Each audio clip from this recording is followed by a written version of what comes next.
नमस्ते साथियों। सत्र 2023-24 के लिए ओलंपियाड प्रतियोगिता परीक्षा की तिथि निर्धारित हो चुकी है। पोर्टल पर बच्चों का ऑनलाइन पंजीयन के लिए तिथि आ चुकी है। साथ ही परीक्षा की संभावित तिथियां भी दी गई हैं। आप मेरे हाथ में देख रहे हैं राज्य शिक्षा केंद्र का यह है विस्तृत दिशा निर्देश जो कि 12 पृष्ठों में दिया गया है।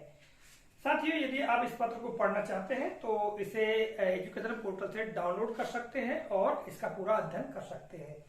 जो महत्वपूर्ण जानकारी है इस वीडियो के माध्यम से हम आप तक दे रहे हैं, विद्यार्थियों को दे रहे हैं। कुछ जानकारियों को हमने इस ग्रीन बोर्ड पर लिखकर भी रखा है।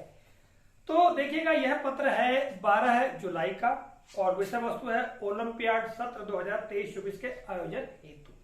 ठीक है, और यहाँ पर जो जानकारी सामान्य रूप से दी गई है तो इसको बहुत संक्षेप में जान लेते हैं कि सत्र 2023-24 में प्रदेश की समस्त प्राथमिक विद्यालय में अध्ययनरत कक्षा 2 से 5 के विद्यार्थियों के लिए ओलंपियाड एवं वर्ल्ड पावर चैंपियनशिप तथा माध्यमिक विद्यालयों में अध्ययनरत कक्षा 6 से 8 के सभी विद्यार्थियों के लिए ओलंपियाड का आयोजन आगामी माह में किया जाना है।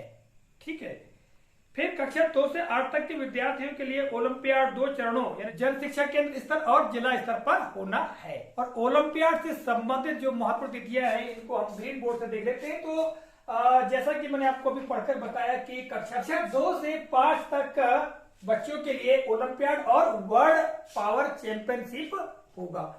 इस तरह से कक्षा 6 से 8 के लिए ओलंपियाड होगा जिसमें कि जो सभी विषय वो सम्मिलित होंगे। यहाँ विषय के संदर्भ में भी जानकारी दी गई है।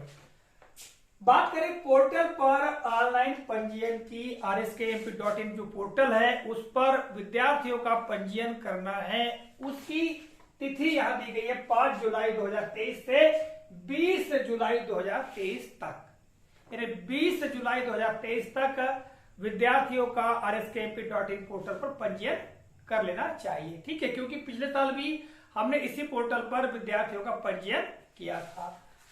बात करते हैं प्रतियोगिता की संभावित तिथियां। तो जन शिक्षा केंद्र स्तर पर तिथि दी गई है 19 अगस्त 2023 की, क्योंकि ये संभावित तिथियां हैं। ठीक है, जिला स्तर के लिए यहां दिया गया है 28 से 29 सितंबर 2023 और राज्य स्तर की हम बात करें तो जनवरी 2024 में प्रतियोगिता परीक्षा होगी, ऐसा बताया गया है। ठीक है, बात करें विषयों की तो यहाँ जो जानकारी दी गई है कि जन शिक्षा केंद्र स्तर एवं जिला स्तर के लिए कक्षा 2 और 3 के लिए जो विषय हैं वो विषय होंगे अंग्रेजी, हिंदी और गणित। ठीक है, इनको सम्मिलित किया गया है कक्षा 2 और 3 के लिए। वहीं कक्षा 4 और 5 के लिए अंग्रेजी, हिंदी, गणित के साथ में पर्यावरण विषय को भी शामिल किया गया है। और कक्षा 6 से 8 के लिए हिंदी, संस्कृत, अंग्रेजी, विज्ञान, गणित एवं प्रसन्न मंच। तो प्रसन्न मंच के अंतर्गत सामाजिक विज्ञान को सामान्य ज्ञान के अंतर्गत लेगा। ठीक है, तो इस तरह से ये कक्षा 6 से 8 के लिए है।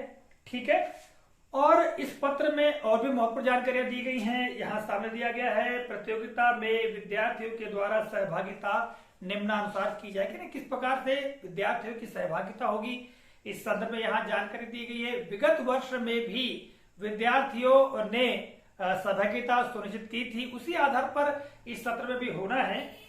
जैसा कि यहाँ बताया गया है कि प्राथमिक स्तर के ओलंपियाड एवं वर्ल्ड पावर चैंपियनशिप में प्रत्येक शासकीय प्राथमिक विद्यालय से कक्षा 2 से 5 तक की प्रत्येक कक्षा से 2-2 विद्यार्थी, यानी हर कक्षा से 2-2 विद्यार्थी अर्थात एक विद्यालय से कुल 8 विद्यार्थी जन शिक्षा केंद्र स्तरीय प्रतियोगिता में सहभागिता करेंगे। यानी प्रत्येक कक्षा से 2 विद्यार्थी और कक्षा 2 से 5 तक के विद्यार्थी पार्टिसिपेट करेंगे जन शिक्षा केंद्र स्तर पर। तो ऐसे 8 विद्यार्थी पार्टिसिपेट करेंगे। जन शिक्षा केंद्र स्तर पर कक्षा 2 एवं 3 के विद्यार्थियों के लिए एक प्रश्न पत्र होगा, केवल एक प्रश्न पत्र होगा कक्षा 2 और 3 के लिए। ठीक है, जिसमें अंग्रेजी 20 प्रश्न होंगे, हिंदी के 15 प्रश्न होंगे, गणित के 15 प्रश्न होंगे। इस प्रकार तीनों विषयों को 50 बहुविकल्पी वैकल्पिक प्रश्न होंगे, बहुविकल्पी वस्तुनिष्ठ प्रश्न होंगे, ऐसा बताया गया, ऐसा कहा गया है।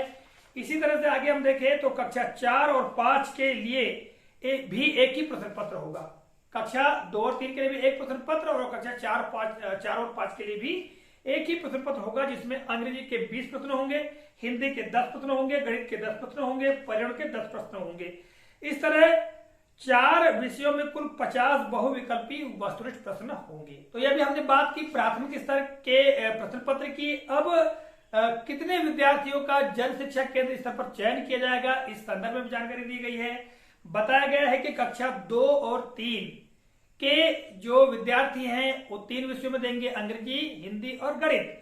तो अंग्रेजी, हिंदी और गणित से प्रत्येक विषय से 4 जो विद्यार्थी हैं, ठीक है, वो उनका चयन होगा। और साथ ही कक्षा 4 और 5 से चारों विषयों यानी अंग्रेजी, हिंदी, गणित और पर्यावरण में से प्रत्येक में से 4 विद्यार्थियों का चयन किया जाएगा। यानी प्रत्येक जन शिक्षा केंद्र से कक्षा 2 से 5 तक के कुल 28 विद्यार्थियों का चयन जिला स्तर पर जो पार्टिसिपेशन के लिए उनका चयन होगा, ऐसा यहाँ पर बताया गया है। ठीक है, जिला स्तर की प्रतियोगिता परीक्षा के लिए बताया गया आगे कि कक्षा 2 और 3 के लिए तीनों विषयों ने अंग्रेजी, हिंदी और गणित का अलग अलग प्रश्न पत्र होगा। अब देखिए, जन शिक्षा केंद्र स्तर पर तो एक ही प्रश्न पत्र होगा, किंतु जिला स्तर पर जो प्रश्न पत्र होगा वो अलग अलग विषयों के लिए अलग अलग प्रश्न पत्र होगा।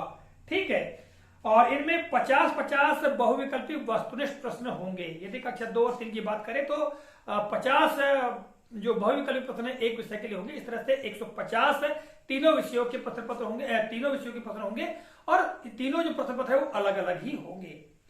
फिर जिला स्तरीय प्रतियोगिता में कक्षा 4 और 5 के लिए चारों विषयों मतलब अंग्रेजी, हिंदी, गणित, पर्यावरण का भी अलग अलग प्रश्न पत्र होगा। ठीक है, और इनमें 50-50 बहुविकल्पी वस्तुनिष्ठ प्रश्न होंगे, ये बताया गया। इस तरह से प्रत्येक जिले से कक्षा 2, 3 में से तीनों विषयों में से अलग अलग 2-2 विद्यार्थी तथा कक्षा 4 और 5 में चारों विषयों में से अलग अलग 2-2 विद्यार्थी अर्थात प्रत्येक जिले से कक्षा 2 से 5 के कुल 14 विद्यार्थियों का चयन राज्य स्तर के लिए किया जाएगा। यानी प्रत्येक जिले से 14 विद्यार्थियों का चयन होगा।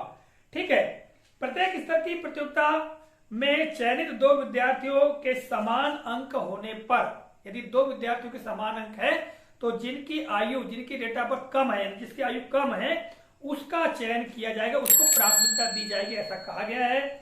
और जन शिक्षा केंद्र जिला स्तर पर प्रतियोगिता का समय 1.5 घंटे का होगा। ठीक है, 1 घंटा 30 मिनट का होगा।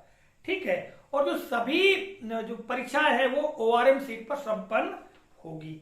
तो ऐसा कहा गया है। वही माध्यमिक स्तर की बात करें तो यहाँ पर कक्षा 6 से 8 में नामांकन यानी कितने विद्यार्थियों का चयन होगा। प्रत्येक विद्यालय से जन शिक्षा केंद्र स्तरीय प्रतियोगिता परीक्षा में सहभागिता करने वाले विद्यार्थियों की संख्या, यदि 1 से 20 तक नामांकन है किसी माध्यमिक शाला में तो 6 विद्यार्थी पार्टिसिपेट करेंगे। 21 से 40 है तो 8 विद्यार्थी, 41 से 80 है तो 16 विद्यार्थी, 81 से 150 है तो 18 विद्यार्थी, 151 से 500 है तो 24 विद्यार्थी और 500 से ऊपर है तो 48 विद्यार्थी पार्टिसिपेट करेंगे, ऐसा बताया गया है। तो साथियों, यहाँ विस्तार के साथ में दिशा निर्देश दिया गया है, बहुत सारी जानकारी दी गई है। ठीक है, किस तरह से जन शिक्षा केंद्र स्तर पर प्रश्न पत्र होगा, किस तरह से जिला शिक्षा केंद्र स्तर पर प्रश्न पत्र होगा, उसकी सारी जानकारी दी गई है। और यहाँ पर परिशिष्ट जोड़े गए हैं, परिशिष्ट अ, जिसमें प्रतियोगिता में सहभागिता करने वालों का जो विवरण है वो दिया गया है प्राथमिक स्तर के लिए, माध्यमिक स्तर के लिए। ठीक है, इसी तरह से यहाँ पर परिशिष्ट ब जोड़ा गया है जिसमें जो बजट के संबंध में जानकारी दी गई है। परिशिष्ट स में विस्तृत कार्य योजना यहाँ पर दी गई है। ठीक है, और जो प्रश्न मंच है उसके लिए उसमें क्या क्या पूछा जाएगा उसके बारे में यहाँ जानकारी दी गई है। विश्व इतिहास, प्राचीन इतिहास, मध्य भारत, आधुनिक भारत, भारत भूगोल, ठीक है, विज्ञान एवं गणित, खेल, सिनेमा एवं संस्कृति, समसामयिकी, अंतर्राष्ट्रीय, समसामयिकी, राष्ट्रीय, ठीक है, मध्य प्रदेश से संबंधित, भारत का संविधान, राजनीति।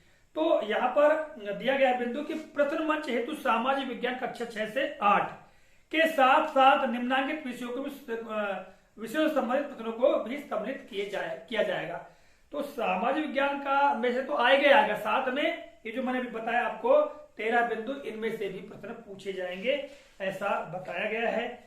तो आज का यह वीडियो केवल यह बताने के लिए था कि विद्यार्थियों का जो ओलंपियाड प्रतियोगिता परीक्षा है उसके लिए पंजीयन हो रहा है, जिसकी तिथियां घोषित हो चुकी हैं। अगले वीडियोस में और भी अधिक जानकारी हम देने का प्रयास करेंगे और विगत वर्ष में बहुत सारी वीडियो के माध्यम से हमने किस तरह से आप प्रतियोगिता परीक्षा की तैयारी करें इसके बारे में जानकारी दी थी। इस सत्र में भी हम इस तरह का प्रयास करेंगे।